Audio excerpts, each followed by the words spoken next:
हम वचन आपके मुंह से सुनना चाहते हैं, हम वचन को आपके मुंह से सुनना चाहते हैं। अब हम पवित्र शास्त्र बाइबल में से यहेजकेल की किताब उसका 44 1 और 2 पढ़ेंगे। मैं पास्टर मोहित से गुजारिश करूंगा, यहेजकेल 44 उसका 1 और 2 पढ़ेंगे। यहाँ पर क्या लिखा है देखते हैं। फिर वह मुझे पवित्र स्थान के उस बाहरी फाटक के पास लौटा ले गया जो पूर्वमुखी है, और वह बंद था। तब यहोवा ने मुझसे कहा, यह फाटक बंद रहे और खोला ना जाए, कोई इससे होकर भीतर जाने ना पाए, क्योंकि इज़राइल का परमेश्वर यहोवा इससे होकर भीतर आया है, इस कारण यह बंद रहे। परमेश्वर के वचन के पढ़े और सुने जाने पर प्रभु की आशीष हो। अपनी आंखों को बंद करेंगे, अपने आप को परमेश्वर की हुजूरी में ले जाएंगे। आइए सर्वशक्तिमान दयालु प्रेमी पिता परमेश्वर, एक बार फिर से बड़ी हलीमी से तेरे राज्य में, तेरे सिंहासन तले आते हैं प्रभु यीशु मसीह, धन्यवाद की भेंटें लाते हैं और प्रार्थना विनती करते हैं कि पिता, पुत्र और पवित्र आत्मा तीनों की यहाँ उपस्थिति हो, तीनों की यहाँ बातचीत हो और तीनों आज का प्रचार आप तक पहुंचाए, आपके हृदय में उतर जाए, आपसे बातचीत करे मेरा परमेश्वर, आपसे बातचीत करे उसका पुत्र, आपसे बातचीत करे वो पवित्र आत्मा तो यहाँ मौजूद है। हम धन्यवाद करते हैं तीनों का कि तीनों यहाँ मौजूद है। हालेलुया, आमीन और आमीन। मैं आपसे एक गुजारिश करूंगा, जिसके भी मोबाइल ऑन है वो प्लीज या तो ऑफ कर लें या उनको साइलेंट कर लें, क्योंकि मैं बिल्कुल नहीं चाहता परमेश्वर के वचन के अंदर कोई भी रुकावट आए, मनुष्य का ध्यान भटके, क्योंकि हमारा परमेश्वर भी यही चाहता है कि आपका और मेरा ध्यान उसमें लगे, संसार या संसार की बातें या संसार की चीजों में ना लगे। मैं पासवान साहब से रिक्वेस्ट करता हूं कि मैं उनसे परमिशन चाहूंगा कि मैं बीच बीच में कोई हंसने की बातें भी करता हूं, है ना, कलीसिया हंस के जवाब दे, बात करे, तो मैं चाहता हूं अगर पासवान साहब बुरा ना माने तो परमिशन है। Thank you so much, thank you so much. सबसे पहले मैं उस परमेश्वर का धन्यवाद करता हूं जिसने अपनी योजना के तहत मुझे यहाँ भेजा है। उसके बाद हमारे आदरणीय पास्टर जी का, उसके बाद हमारे बहुत प्रिय, समझ गए होंगे आप, ललित भाई, आप सबके कारण परमेश्वर ने आपके हृदय में डाला। जब लास्ट वीक मैं सेकंड बेंच पे बैठा हुआ था, थर्ड पे बैठा हुआ था, तब परमेश्वर ने मुझसे कहा कि अभी तेरे को प्रार्थना करने के लिए बुलाएंगे, और वैसा ही हुआ। उसके बाद परमेश्वर ने मुझसे कहा कि 2 तारीख को तू यहाँ पर प्रीच करेगा, प्रचार देगा मेरा, और सब कुछ वैसा ही होता चला गया। Hallelujah, praise the Lord. परमेश्वर कितना महान है, देखा आपने, उसकी उपस्थिति है, वो यहाँ मौजूद है, वो यहाँ एक एक जन को देख रहा है, किसका ध्यान कहाँ है, कौन क्या सोच रहा है, कौन इस भवन में है, कौन अपने घर पर है, और उसी के हिसाब से वो आपको और मेरे को क्या देगा, क्या देगा, आशीष। वो आशीषें आपके और मेरे जीवन के अंदर डाल देगा। मैं थोड़ी सी बात आप लोगों से करना चाहूँगा, उसके बाद हम वचन में भी जाएंगे, वचन से बातचीत भी करेंगे। अगर किसी को उठकर जाना है तो वो प्लीज़ अभी चला जाए, बीच में परेशान ना करें, है ना। मेरी बातें थोड़ी कड़वी होती हैं, लेकिन सत्य वचन होते हैं। कड़वा मनुष्य हूँ मैं, इस चीज़ को कहता हूँ, लेकिन जो कड़वाहट मेरी आपके लिए या अपने लिए है, वो काय के द्वारों को खोलेगी, काय के द्वारों को खोलेगी, उस द्वारों जहाँ पर कौन बैठा है, अब्राहम, मूसा, एलिया, बहुत सारे लोग हैं। आइए मैं आपसे बात करना चाहता हूँ, कुछ बात मैं आपसे पूछूंगा। कितने लोग बाइबल लाए हैं, हाथ उठाइए। क्या है ये, क्या है ये? ये जो आप जिसको बाइबल कह रहे हैं ये क्या है? आप जानते हैं ये क्या है? बोलिएगा जानते हैं, नो प्रॉब्लम, बोलिए क्या है? ये यीशु मसीह है, इसको मजाक में मत लीजिए। ये यीशु मसीह है, यीशु मसीह। मैं नहीं कहता, ये परमेश्वर का वचन है, परमेश्वर का कलाम है। जो लोग समझते थे ये परमेश्वर के कलाम को जानता है, लेकिन वो तो खुद ही क्या था? बोलिए, अरे बोलते नहीं आप, बड़ी दिक्कत होती है आपको। खुद ही परमेश्वर का प्रकाशित वाक्य 19:11 कर जाके पढ़ लीजिएगा, क्योंकि आज आशा मेरा वाणी भी है। मैं नहीं चाहता कि आपका ज़्यादा समय यहाँ व्यतीत हो, बाद में आपको आपके काम रुक जाए। क्या चीज़ है ये? परमेश्वर का, और परमेश्वर का वचन कौन है? यीशु मसीह है। कितने लोग मेरे को जानते हैं? हाथ खड़ा करेंगे, हाथ खड़ा कर दीजिए, कोई शर्म नहीं, मैं आपसे बात कर रहा हूं। कितने लोग और कितने लोग यीशु मसीह को जानते हैं? सब जानते हैं। सवाल ये नहीं है कि आप यीशु मसीह को जानते हैं, सवाल ये है कि वो मेरा यीशु मसीह कितने लोगों को जानता है। आप समझ रहे हैं? तो गेट द पॉइंट। यीशु मसीह कितने लोगों को जानता है? तरह तरह के प्रचार हैं, सेंटर प्रचार हो रहे हैं, यीशु मसीह में हो ये मिलेगा, यीशु मसीह में हो वो मिलेगा, कुछ नहीं मिलेगा, क्योंकि आप क्यों मेरे धर्म के काम कहते हैं मैले मैले।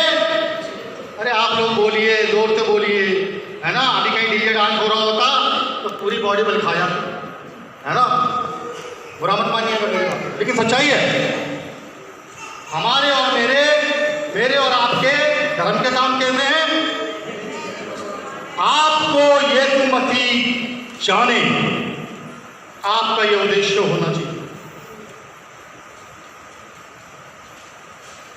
कितने लोग जानते हैं यीशु मसीह क्रूस पर मारा गया, गाड़ा गया और दफन हुआ? हाथ उठाइए। सब जानते हैं? ये बात तो शैतान भी जानता है ना? ये बात तो शैतान भी जानता है कि यीशु मसीह क्रूस पर मरा, गाड़ा गया और मुर्दों में से तीसरे दिन जी उठा, और फिर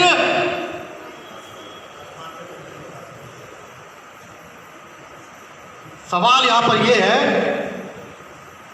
कि यीशु मसीह को किस स्थान पे से उठाया गया?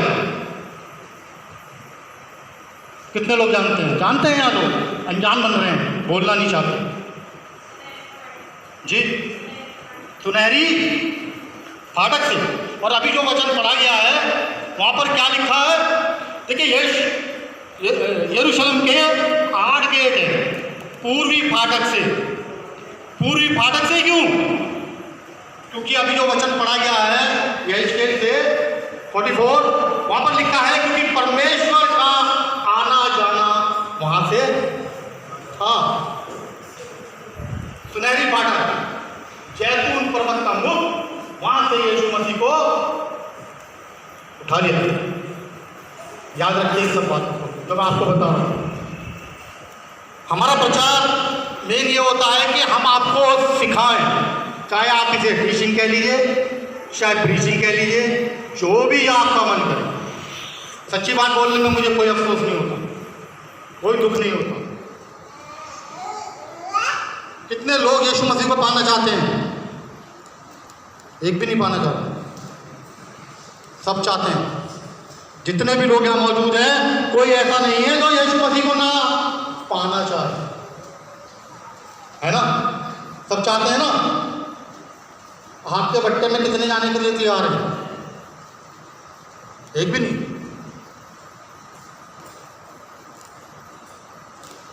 आसान साहब आप भी नहीं, आपके भट्टे में जाने को तैयार नहीं हो। और शेरों की मांद में कितने जाने को तैयार है? और क्रूज पे चढ़ने को कितने तैयार हैं?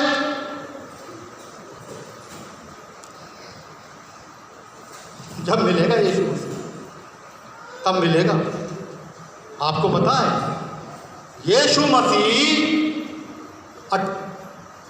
12 से और 30 साल की उम्र तक कहाँ थे? पता है कहाँ थे? उस काम में लगे हुए थे जो परमेश्वर ने उसको दिया था। वो ट्रेनिंग चल रही थी, उनकी ट्रेनिंग पीरियड था। और जब आप पढ़ाई करते हैं, पढ़ाई करने के बाद आपका क्या होता है? एग्जाम होता है। आप बोलिए, बात करिए। मैं बात करना चाहता हूँ कलीसिया से, चाहे वो मेरी अपनी कलीसिया हो, मेरी ओखला मसीहगढ़ की जो कलीसिया है वो मुझसे ज़्यादा वचन बोलती है। मैं कहता हूँ ये निकालो, वो बोलना शुरू हो जाते हैं। मैं ढूंढता रह जाता हूँ कि कहाँ लिखा है सब, है ना? ऐसा ही होता है ना। कितने लोग हैं जो अपनी बाइबल में ढूंढ लेते हैं और दूसरे की बाइबल में नहीं ढूंढ पाते। किसी ने एक्सपीरियंस किया है इस बात का? है या है ना आपका? मेरे को बहुत एक्सपीरियंस है इस चीज़ का कि मैं अपनी बाइबल में से एक सेकंड में निकालूंगा सब कुछ, लेकिन अगर कोई दूसरी बाइबल मेरे हाथ में आएगी तो मेरे को थोड़ा टाइम लगता है। उसके पन्ने पलटता हूँ, उसको देखता हूँ। अब मैं आपसे एक बात पूछता हूँ, मरियम यीशु मसीह की माता, यीशु मसीह की माता मरियम, देखिए मैं वचन में नहीं आया, मैं टाइम लूंगा आप लोगों का, जिसे जल्दी हो जा सकता है शाम के 4-5 बज जाए। ठीक है, तो आप तैयार होकर आए ना सारे? हैं भाई? कोई दिक्कत तो नहीं है? खाना तैयार है। यीशु मसीह की माता मरियम, उसको क्यों चुना गया था कि यीशु मसीह उसकी कोख से पैदा हो, उसके गर्भ में आए? क्या कारण था? क्या देखा गया उस लेडी के अंदर? लोग कहते हैं वो पवित्र थी। जवाब मेरे को ये मिलता है कि वो क्या थी? आप लोग क्या कहते हैं? जी और जी, आपको पता वचन क्या कहता है? 50 बार पढ़ चुके होंगे, 100 बार पढ़ चुके होंगे। वचन बताता है, लूका रचित सुसमाचार 1:48 निकाल के पढ़ देंगे। लूका रचित समाचार 1:48 निकाल के पढ़ेंगे। वहां पर देखिए क्या लिखा गया है कि मरियम क्यों चुनी गई, परमेश्वर ने मरियम को क्यों लिया कि वो इस कार्य को करे। क्योंकि उसने अपनी दासी की दीनता पर दृष्टि की है। क्योंकि उसने अपनी दासी की दीनता पर, मेरी बात को ध्यान से सुनिएगा, मरियम के अंदर दीनता थी, इस कारण से उसको परमेश्वर ने क्या करा? चुना।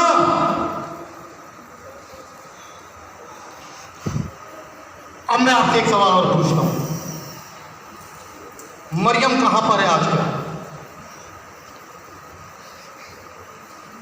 देखिए वचन ही जवाब देता है। आप कितनी बार पढ़ चुके हैं? हजारों बार पढ़ चुके होंगे, है ना? मरियम के अंदर दीनता थी। मरियम एक दीन नारी थी, इस कारण से परमेश्वर ने उसको चुना। और मत्ती 3 और उसका 5 क्या कह रहा है भाई साहब? मत्ती 5 और उसका 3 क्या कह रहा है? धन्य है वे जो मन के अधीन है, क्योंकि स्वर्ग का राज्य उन्हीं का है। धन्य है वो जो मन के, क्योंकि स्वर्ग का राज्य उन्हीं का है। कहाँ है मरियम? अब तो बता दीजिए कहाँ पर है? जोर के बोलिए, मजा नहीं आ रहा। मेरे पसीने छूट रहे हैं, आप बोल ही नहीं रहे, है ना? मैं इतनी जोर जोर के बोल रहा हूँ कि आप जवाब दें, जवाब दीजिए, निश्चित होकर दीजिए, कोई दिक्कत नहीं। जहाँ परमेश्वर का कलाम है वहाँ जोर जोर से चिल्लाइए, नाचिए, गाइए, बजाइए, परमेश्वर की उपस्थिति वहाँ हो जाएगी। परमेश्वर की उपस्थिति वहाँ पर हो जाएगी। एक वचन और निकालेंगे,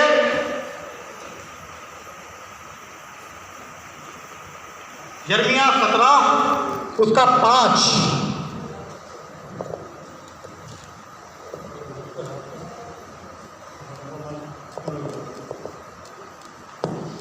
यहोवा यो कहता है, श्रापित है वह पुरुष जो मनुष्य पर भरोसा रखता है। शापित है वो पुरुष जो मनुष्य पर भरोसा रखता है। जो मनुष्य पर जो मनुष्य पर, और हमने स्टार्टिंग में जो पढ़वाया मरकुस 5, वहां पर क्या लिखा है? यीशु मसीह ने क्या बोला उस सरदार को कि विश्वास कर, विश्वास कर। किस पर? किस पर विश्वास है आपका? किस पर विश्वास है? तब इस्राएलियों को मूसा छुड़ा कर रहा तो वो किसके पीछे चल रहे थे? मूसा के। और मूसा किसके पीछे चल रहा था? यहोवा परमेश्वर के।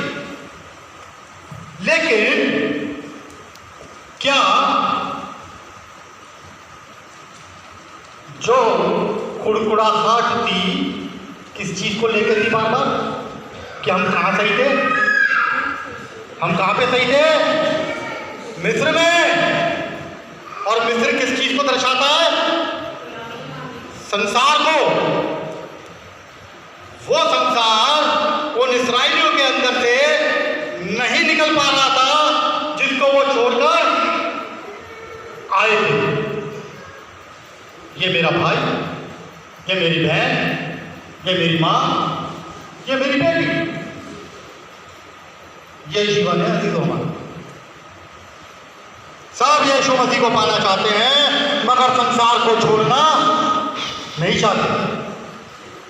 अगर यीशु मसीह को पाना है तो आपको और मेरे को संसार को छोड़ना पड़ेगा। आप पीछे पलट कर देखते रहते हैं और मिस्र की सेना आपको क्या कर देगी? खत्म कर देगी। यहोवा परमेश्वर ने लाल समुंदर क्या करा? 2 भाग कर दिया। और जब इस्राएली उससे पार हो गए तो फिर क्या कर दिया? आपके पीछे जो आपका पास दौड़ा चला आ रहा था आपको पकड़ने के लिए, उसको यहोवा परमेश्वर ने उस समुद्र में डुबा दिया। आपके पास को यहोवा परमेश्वर ने खत्म कर दिया है। आपको लूत की पत्नी की तरह पीछे नहीं देखना है, आपको आगे देखना है। आगे आपका फ्यूचर क्या है? कौन खड़ा है आपके दरवाजे पे? कौन खड़ा है आपके हृदय में? कौन दस्तक दे रहा है यहाँ पर? खोल दीजिए दरवाजे को, खोल दीजिए। 3:20 ये तो कहता है प्रकाशित वाक्य। क्या कहता है 3:20? देख मैं द्वार पे खड़ा हुआ और मेरा शब्द सुनकर कोई द्वार खोलेगा तो मैं उसके साथ भोजन करूंगा। भोजन करूंगा, खाना खाऊंगा, शारीरिक नहीं, आत्मिक। यहाँ आप किस लिए आए हैं? यहाँ पर मैं किस लिए आए हैं? भोजन करने के लिए। आत्मा का भोजन, परमेश्वर का भोजन, पिता का भोजन, पुत्र का भोजन, पवित्र आत्मा का भोजन तो यहाँ तैयार है। मैंने यीशु मसीह से कहा, हे मेरे पिता, क्या क्रूस इतना भारी था कि तू उठा नहीं पा रहा था? क्या क्रूस इतना भारी था कि तू उठा नहीं पा रहा था? मेरे यीशु ने कहा, बेटा क्रूस तो बहुत हल्का था, वो लकड़ी तो बहुत हल्की थी, मगर तेरे पाप बहुत भारी थे, बहुत भारी थे। मैं उठा नहीं पा रहा था। तेरे पापों के कारण मैं क्रूस पर मर गया। लेकिन तू क्या करता है अभी? मैंने चाहा था कि उस स्थान जहां मैं गया हूं वहां तेरे लिए एक से एक अच्छा स्थान तैयार करूंगा। लेकिन मेरे बेटे और बेटियों, तुमने क्या करा है? संसार को नहीं छोड़ पाते, संसार की इन लोगों को, सब बन जाओगे नमक का खंबा। देखते रहो संसार को और पीछे मुड़ मुड़ कर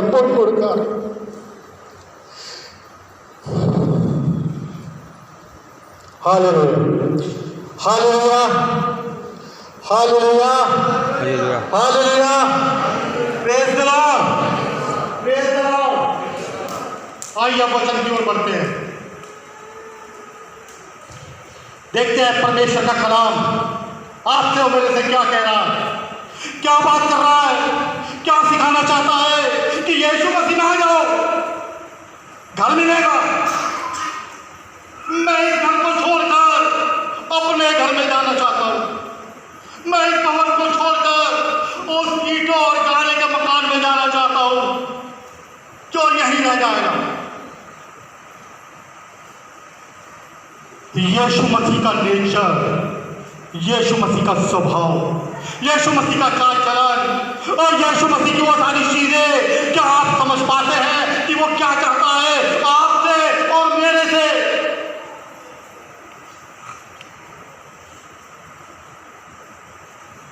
क्या समझ पाए आप कभी? मैं अपनी कलीसिया को कहता हूं जहां भी अच्छा वचन मिले जाओ, छोड़ दो उस भवन को, लेकिन किसी ऐसे भवन में मत जाना अजीजों जहां पर परमेश्वर का कलाम सिर्फ और सिर्फ आपके फायदे के लिए सुनाया जाए। यीशु मसीह की वो बातें आपको बतानी होंगी, वरना मैं सबसे पहले नरक का अधिकारी होऊंगा, सबसे पहले मैं जाऊंगा नरक में। अगर मैंने इस चीज को पहना है तो परमेश्वर का अभिषेक है, परमेश्वर का अनुग्रह है, परमेश्वर की दया है, परमेश्वर की सामर्थ के द्वारा ये सारी चीजें आपको मेरे को मिलती है और फिर उसका उद्धार होता है। परमेश्वर की सामर्थ को पाओ, परमेश्वर की सामर्थ को लो, तब आपके और मेरे जीवन का उद्धार होगा, तब आपके जीवन में अभिषेक होगा, और जब अभिषेक होगा तो अनुग्रह होगा, और अनुग्रह के द्वारा ही आपका जीवन वहां पहुंच जाएगा जिसकी आप उम्मीद रखते हैं। कितने लोग स्वर्ग जाना चाहते हैं? हाथ उठाइए। सब चाहते हैं, लेकिन मैं नहीं चाहता अजीजों, मुझे स्वर्ग नहीं जाना। लेकिन उसके पीछे क्या कारण है आप ये सोचिए। मैं स्वर्ग नहीं जाना चाहता, कभी नहीं जाना चाहता, सिर्फ एक शर्त पे जाना चाहूंगा स्वर्ग, कि मेरा यीशु मसीह वहां पर, मेरा यीशु मसीह वहां पर हो। अगर यीशु मसीह नर्क में बैठा है तो मैं नर्क जाना चाहूंगा, अगर यीशु मसीह यहां बैठा है तो मैं यहां जाना चाहूंगा। मेरी कोई इच्छा नहीं स्वर्ग की या स्वर्ग लोक की, मेरी दौड़ तो बस मेरे यीशु मसीह तक है। यही तो कहता था पौलुस, पौलुस यही तो कहता था कि मेरी दौड़ कहां तक है? यहां तक है, मेरी दौड़ यहां तक है अजीजों। जैसे मेरा यीशु मसीह इस पर चढ़ गया, मैं भी चढ़ जाना चाहता हूं, मैं भी चढ़ जाना चाहता हूं। आपके सामने अभी वचन पढ़ा गया, आपने सुना। कितने लोग यहां पर ऐसे हैं जिनकी ब्लेसिंग्स रुकी हुई है? हाथ खड़ा करेंगे, कोई शर्म नहीं, कोई शर्म नहीं, हाथ खड़ा कर सकते हैं आप। मनुष्य को मत देखिए, मनुष्य को देखेंगे जिंदगी में कुछ नहीं कर पाएंगे। शापित है वो पुरुष जो मनुष्य पर भरोसा रखता है। आपको मेरे को उस पर भरोसा रखना है। किस पर? कड़वाहट। कितने लोग जो मौजूद हैं जिनके अंदर कड़वाहट पल रही है, पनप रही है? एक भी हाथ नहीं उठाएगा, मुझे पता है। मैं उठाऊंगा, मैं उठाऊंगा। मेरे अंदर मनुष्य के लिए कड़वाहट है, क्योंकि मेरा मुकदमा कौन लड़ता है?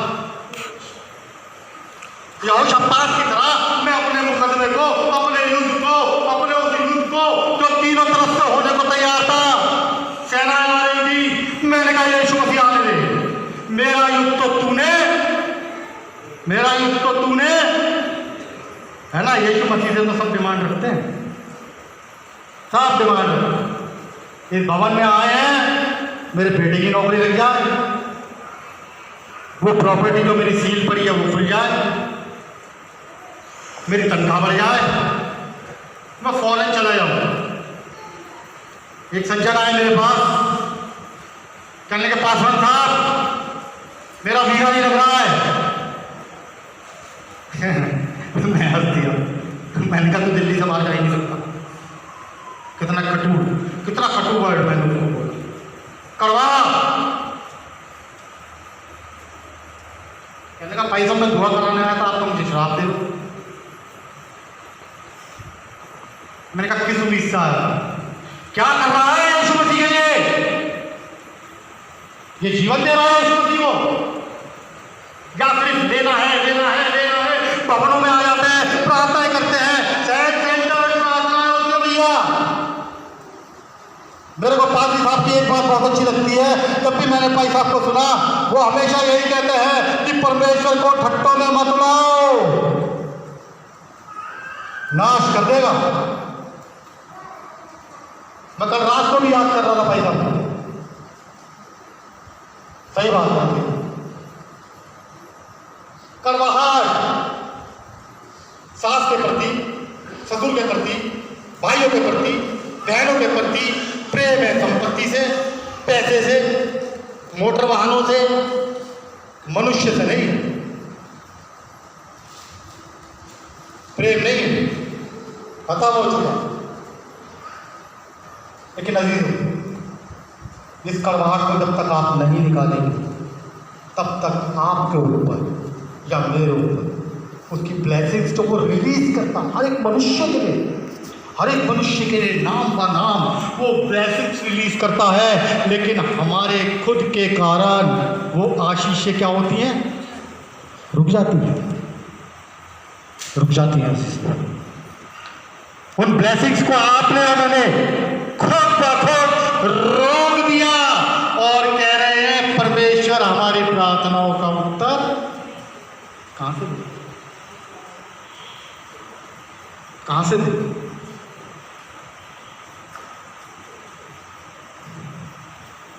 सबसे पहले मेरे परमेश्वर ने अपनी संतान को कुछ बोला।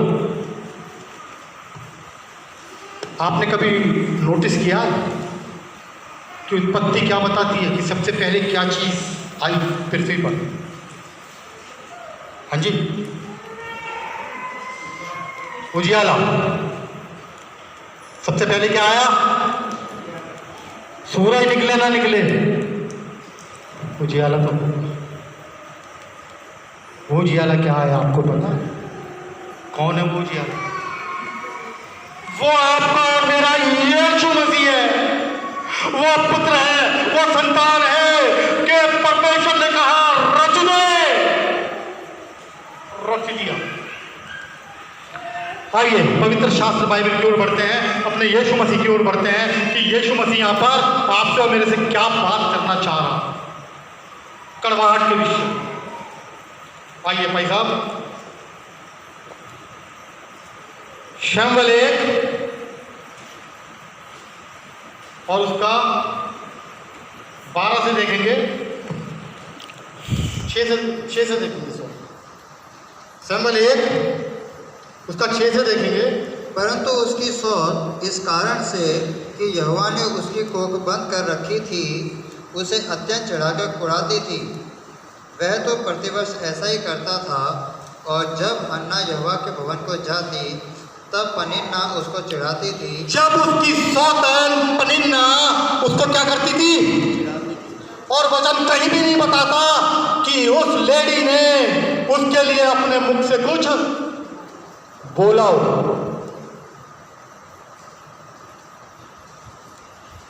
क्योंकि जहां पर आप और मैं बोलते हैं वहां पर परमेश्वर क्या हो जाता है? शांत हो जाता है। और जहां पर आप और मैं चुप रहते हैं वहां पर आपको और मेरा परमेश्वर बोलता है।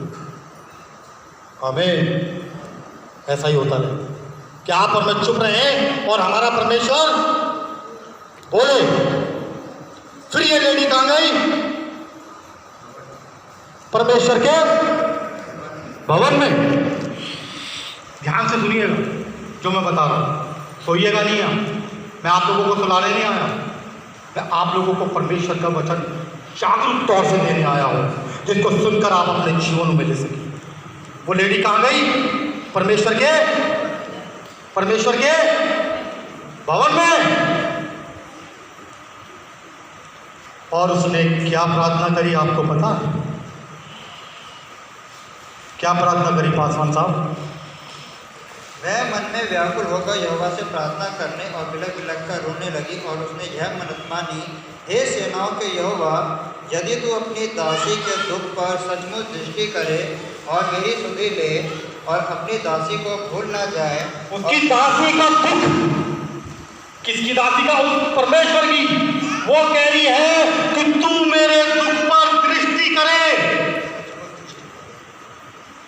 दुख किसका था? हन्ना का।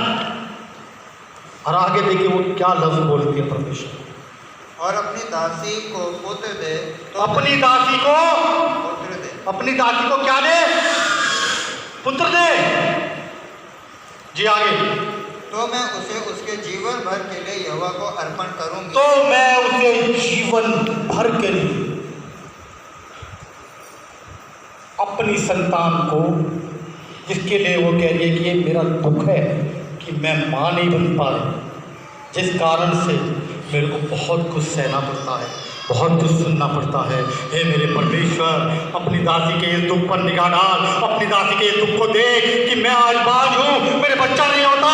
मेरे परमेश्वर, मुझे बच्चा दे, लेकिन मैं कमिटमेंट कर रही हूँ तेरे से, मैं प्रतिज्ञा कर रही हूँ, मैं वादा कर रही हूँ कि वो बच्चा मैं तेरे लिए दे दूँ। क्या प्रेर,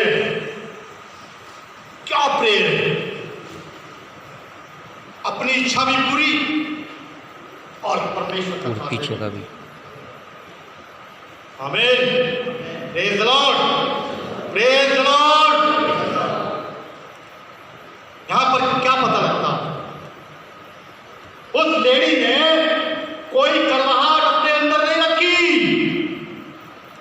सुनकर भी अनसुना, सुनकर भी अनसुना कर दिया, अनसुना कर दिया। और परमेश्वर ने उसे ऐसी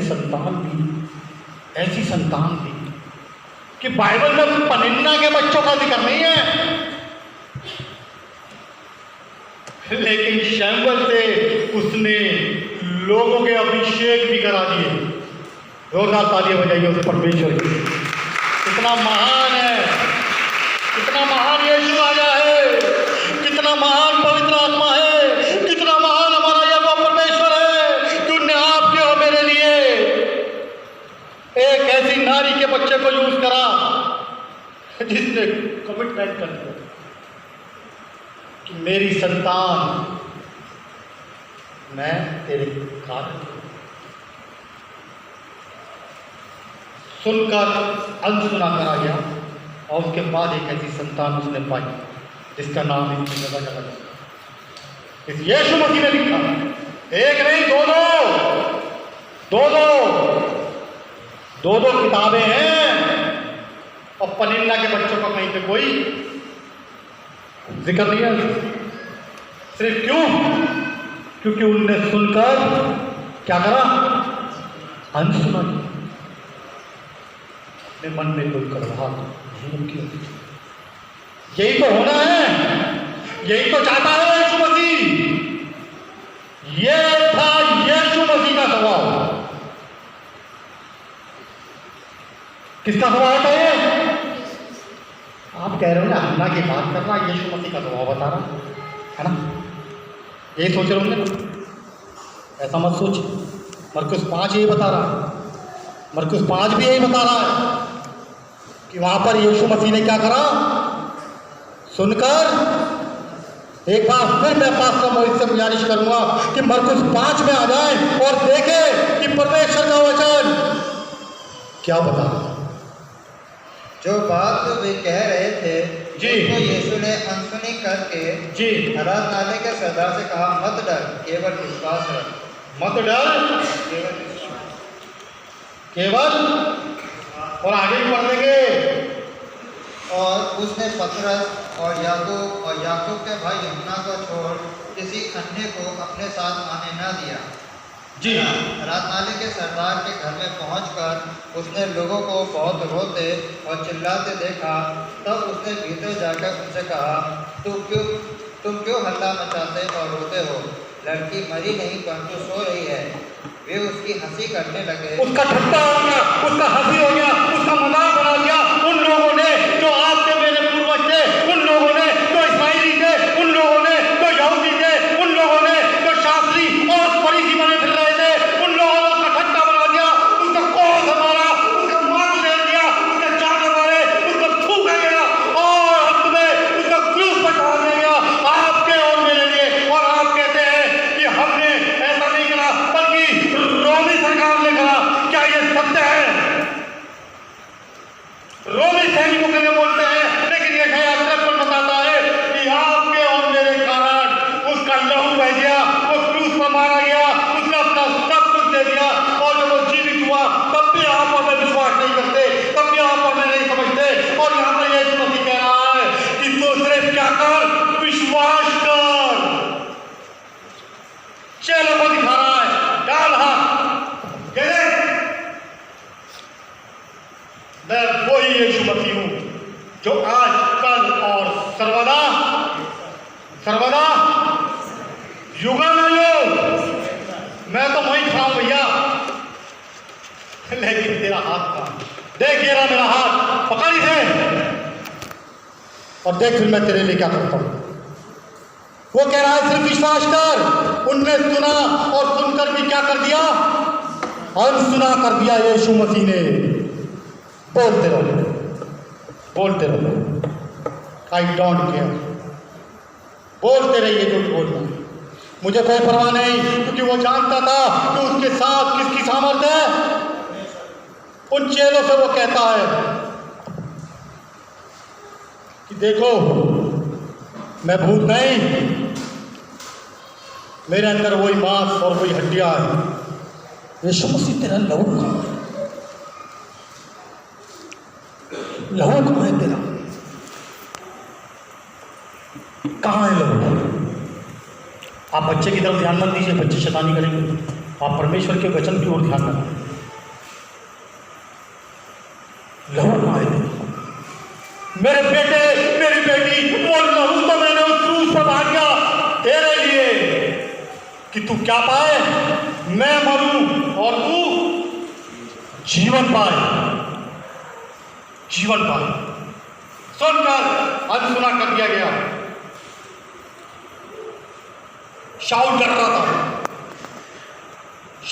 था गोलियत से लड़ने के लिए, और इस डर के कारण शाऊल लड़ने गोलियत से नहीं गया। कौन लड़ने गया? सब जानते हैं, लेकिन आपको पता है लड़ाई पे जाते हुए उसको किस चीज से गुजरना पड़ा? दाऊद को। आपको ये कहानी सबको आती है कि गोलियत से दाऊद लड़ा, 5 पत्थर लिए, एला की तराई से 5 पत्थर उठाए, चिकने पत्थर घुमा के मारा, नीचे गिरना था, आगे गिरना, नो प्रॉब्लम, गिरने। लेकिन आपको पता है इस कहानी के अंदर 3 बार 3 समय शैतान ने दाऊद पर अटैक किया। क्या आप लोग जानते हैं इस बात को? मैं आपको बता देता हूँ। निकाल लीजिए बारी साहब, पहला शमूएल उसका 12 से है ये। जी, मैंने आपको कुछ बताया था, सिर्फ वहाँ से पढ़ते हैं। दाऊद के पिताजी का नाम क्या था? जी, यिशै नाम, और ये 8वें नंबर की संतान थी। और इसका अभिषेक किया किसने? उस बांझ स्त्री के पुत्र ने, शमूएल। देखिएगा, उसने दाऊद का अभिषेक किया। इसके 3 भाई शाऊल की सेना में थे, और जिस समय ये युद्ध और पांति बांधी गई, एक तरफ फलिस्ती और एक तरफ इस्राएल की सेना। अब दाऊद के पिताजी ने उसको बोला कि ले ये टिफिन, ये पनीर की टिकिया, जा। किसको दिया? अपने भाइयों को दिया। और वो अपनी भेड़ बकरियों को हैंड ओवर करके किसी के पहुंच गए। टिफिन ले भैया, खाना। सबसे पहले शैतान आपके काय को कैप्चर करेगा, इसको कैप्चर कर लेगा। और जब इसको कैप्चर कर लेगा, उसके बाद आपके अंदर क्या डालेगा? विचार। क्या डालेगा? और यही हुआ। जी भाई साहब, आप पढ़ेंगे पहला शमूएल तो 17 से। एक भाई का नाम था एलियाब, दूसरे भाई का क्या नाम था? अमीनादाब, और तीसरे भाई का नाम था शमा।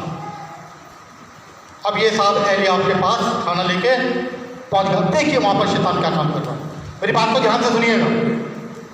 यीशै ने अपने पुत्र दाऊद से कहा, यह एपा भर भुना हुआ। 17 से 28 तक पढ़िए। 17 से पढ़िए। 17 से पढ़ रहे हैं आप? हाँ। एपा भर भुना हुआ अनाज और ये 10 रोटियां लेकर छावनी में अपने भाइयों के पास दौड़ जा, और पनीर की ये 10 टिकियाँ उनके सहस्त्रपति के लिए ले जा, और अपने भाइयों का कुशल देखकर उनकी कोई निशानी ले आना। शाऊल और तेरे भाई और समस्त इजरायली पुरुष एला नामक तराई में फलिस्तियों से लड़ रहे हैं। अतः दाऊद सवेरे उठ भेड़ बकरियों को किसी रखवाले के हाथ में छोड़कर यीशै की आज्ञा के अनुसार उन वस्तुओं को लेकर चला, और जब सेना रणभूमि को जा रही और संग्राम के लिए ललकार रही थी, उसी समय वह गाड़ियों के पड़ाव पर पहुंचा। तब इजरायलियों और फलिस्तियों ने अपनी अपनी सेना आमने सामने करके पांति बांधी। दाऊद अपनी सामग्री 28 से पढ़ दीजिएगा भाई साहब। 28 17 का 28 से पढ़ दीजिए।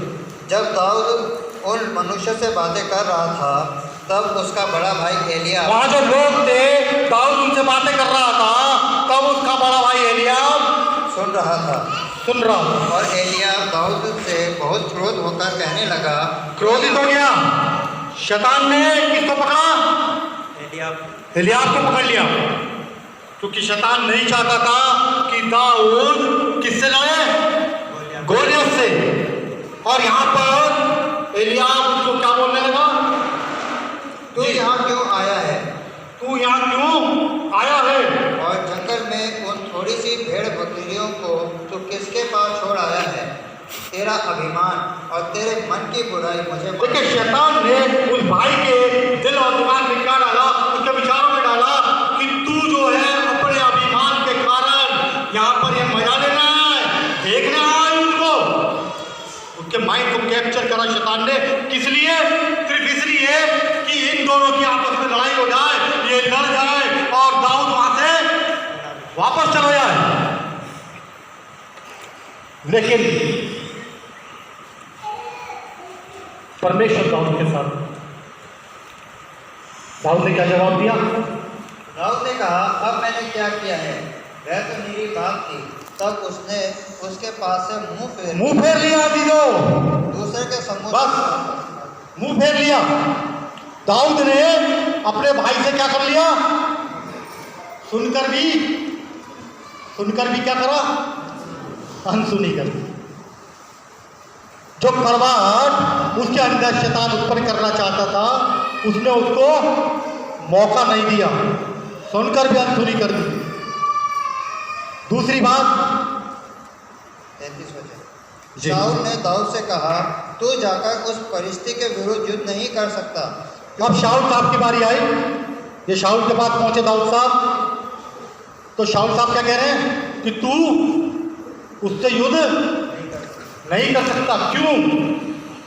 क्योंकि तू तो लड़का ही है तू तो लड़का ही है और वह लड़कपन ही से योद्धा है। और वो लड़कपन से ही योद्धा है। 9 फुट का है और तू टिंगू का, तू नहीं लड़ पाएगा। लेकिन दाऊद के अंदर जो परमेश्वर था वो बात करता है, वो कहता है कि मैं अपने भेड़ बकरियों को, अपने मेमने को शेर और भालू के मुंह से छुड़ा सकता हूं, उनको मार सकता हूं बाल पकड़ के। आपको पता शेर की लंबाई कितनी होती है? अगर शेर ऐसे खड़ा होगा ना, जैसे करके कितनी 10 फुट, और ये गोलियां सांप कितने फुट के थे? 9 फुट है। कहता 10 फुट का शेर जब मेरा परमेश्वर मुझसे मरवा सकता है, तो ये 9 फुट का गोलियत क्या है मेरे आगे?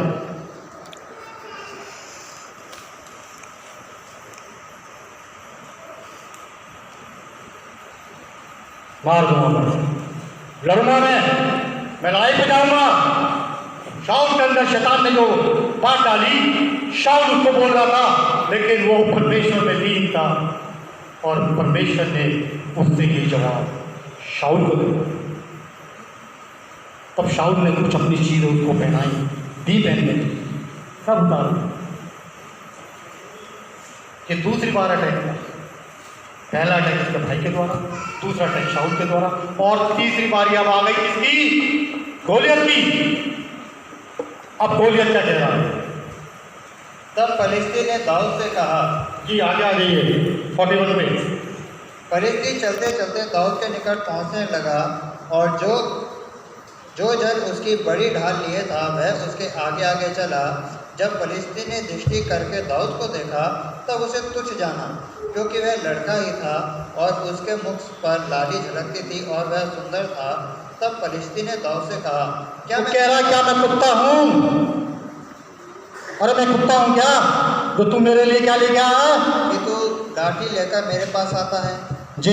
तब फलिस्ती अपने देवताओं के नाम लेकर दाऊद को कोस। अब देखिए, दाऊद को डराने की कोशिश शैतान के द्वारा अपने देवताओं का नाम लेना, अपने देवताओं का नाम लेना।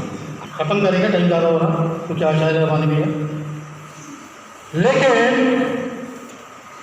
गोलियत अपने देवताओं का नाम लेकर उसको डरा रहा है, उल्टा सीधा बोल रहा है,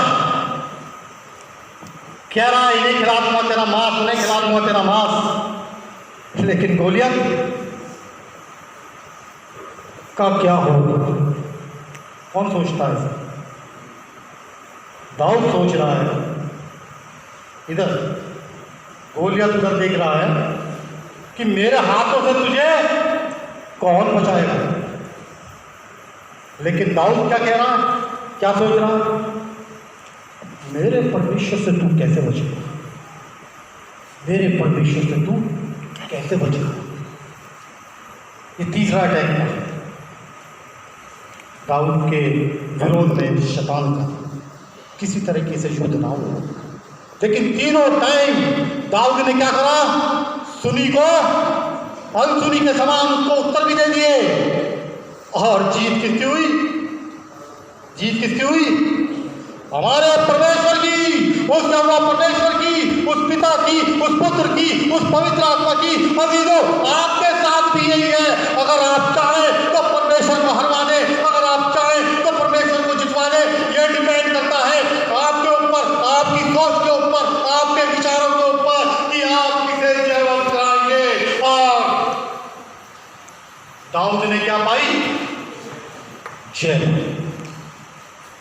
जय पाई। जो जय पाएगा वो कहाँ जाएगा? प्रकाशित वाक्य इस चीज को बताता है कि जो जय पाएगा वो एक छोटी सी बात और आपसे शेयर करूंगा, बहुत छोटी सी बात। मूसा कनान देख पाया था? नहीं जा पाया, लेकिन मरने के बाद मूसा कहाँ गया था? स्वर्गलोक से उसको पिता ने कहाँ भेजा? एलिया के साथ। कहाँ भेजा था? एक तरफ एलिया, एक तरफ मूसा, और बीच में क्या पता लगता है? जिसको जीते जी नहीं जाने दिया, उसको मरने के बाद परमेश्वर ने उस पवित्र धरती पर भेजा अपने पुत्र के पास। एक तरफ एलिया, एक तरफ मूसा, बीच में यीशु मसीह खड़े हैं। यानी कि एक मारा गया था, एक मर गया था और एक जीवित उठा लिया गया था। यानी हमारा यीशु मसीह जीवते और मरे सबका क्या है? सबका प्रभु है। पौलुस कहता है सबका प्रभु है, चाहे जीवित हो चाहे मर गया हो, हमारा यीशु मसीह सबका प्रभु। अगर आप जय पाएंगे तो मरने के बाद परमेश्वर आपको उस स्थानों पर पहुंचा देगा जहां सत्य उसने जीते जी आपको वंचित रखा। Praise the Lord. आइए प्रार्थना करेंगे। कुद्दूस कुद्दूस कुद्दूस दयालु प्रेमी पिता परमेश्वर, एक बार फिर से बड़ी हलीमी से तेरे राज्य में तेरे सिंहासन तले आके धन्यवाद के बेटे देते हैं प्रभु जी कि आपने एक अच्छा वचन, अच्छी बातचीत यहाँ पर आप अपने लोगों को विकास किया, अपने जीवन में उतार के आगे की ओर अग्रसर होना बढ़ने पाए। प्रार्थना विनती को यीशु मसीह के नाम से मांगते हैं, आमीन। Praise the Lord.